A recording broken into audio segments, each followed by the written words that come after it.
for today's video mga kapobre, nata karon sa katunggan mga kapobre. Kaya mangimbaw ta. Ako nang illustrate ninyo kung anong makuha ang ilalom sa kalapukan. Tanawan niyo mga kapobre ha. O kung saan nga makuha ang imbaw sa ilalom sa kalapukan. Ato na sugdan mga. O muna siya mga kapobre o kanayo. Ne. Muna yung mata niya mga kapobre. Kasinaw na ibabaw na buho, na ibuho sa tunga. Tapos siya mga kapobre o napudo isa o. Kana siya imbaw na ilalom ana. Ato nang kwaon karon usaon na to na pagkuha. Aron makita gid niyo. Awa ko pobre, unsa na ko pagkuha ng imbaw ka pobre ha. Awa ninyo. Unsa ka kuan, gahi kayo. Mana siya.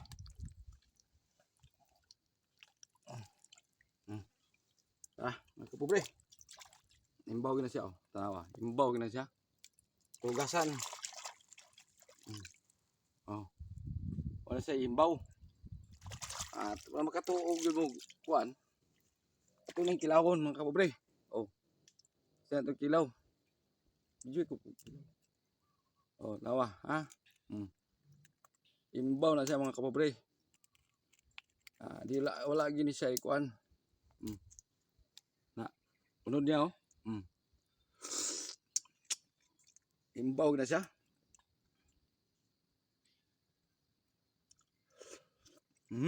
Kayo. Nabagi siya mga kapobre oh. Kani. Imbaw na siya.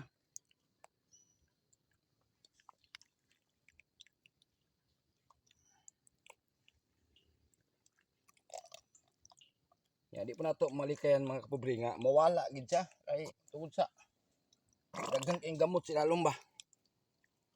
Nawala ang gamot.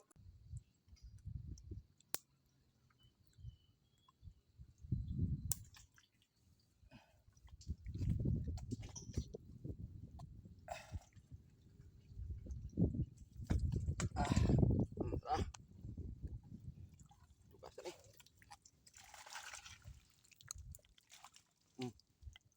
Kasi imbaw oh.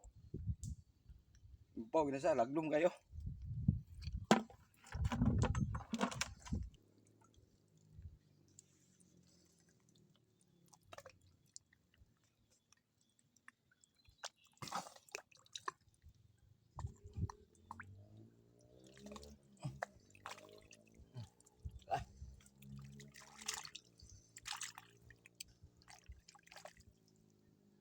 Imbaw gina siya oh.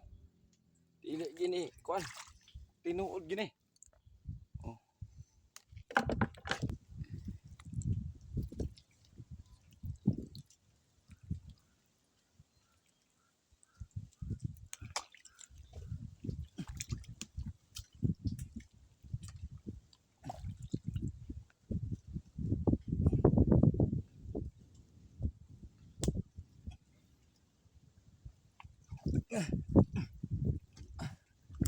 Unsa ni siya kalalom? Ya, ang kwaon gamay ra, gamay. Ala. Imbaw.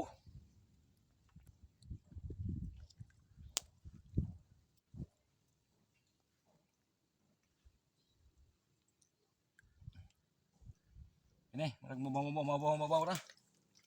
Ay uban laglong na uban mabaw. Imbaw na siya oh. Kini siya imbaw. Isud kwaon pero lami kayo ni siya kilawon. Dili ra na ka. Aron mga kapobre na atay itiaw lain na ni karong panahon na ning katunggan ning kuan kining muprahay. Ani una sa katunggan ako prahon kuya lo kay panahon na yon. Ay meron kay tagsa 2 kilo sulod na eh. Ikaw no, Abot ang natong ni